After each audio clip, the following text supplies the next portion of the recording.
self-trust.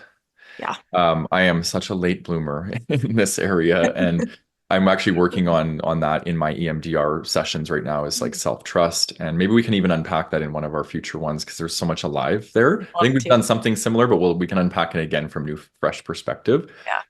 But I feel like I'm a late bloomer in also understanding what my needs are. And I attribute this to a lot of dissociating from a young age. And I think this is a very common story for HSPs.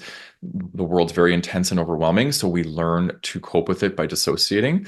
And then we wonder why we don't have a developed sense of self and we aren't connected to our needs and our power because we aren't feeling our emotions. Emotions are the birthplace of understanding our needs and really getting clear with that. So a lot of the journey back home for HSPs is to come into their emotional connection with themselves from a place of presence and attunement to self.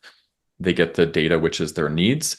Then they start to trust themselves because they can make better decisions that are like really built around getting their needs met. That leads to empowerment. So really, this conversation is so important for highly sensitive people, in my opinion.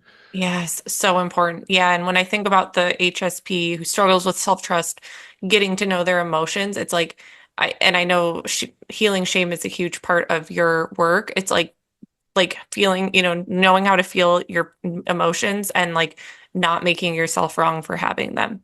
Like I feel like that's just like such a huge part of it because then from there it's like, okay, this is how I feel. This is valid and I am I am a worth enough person, worthy enough person to be able to share what my needs are. I Yeah. feel like it's just such a like puzzle that kind of has to come Yeah. together in order for people to like confidently express themselves, know what they need. And I feel like it's an ever evolving process too, as Mhm. you know, you go through life changes and you change and you're figuring new things out. It's, ever evolving and like, Totally. yeah, tuning into Yeah. yourself. Yeah.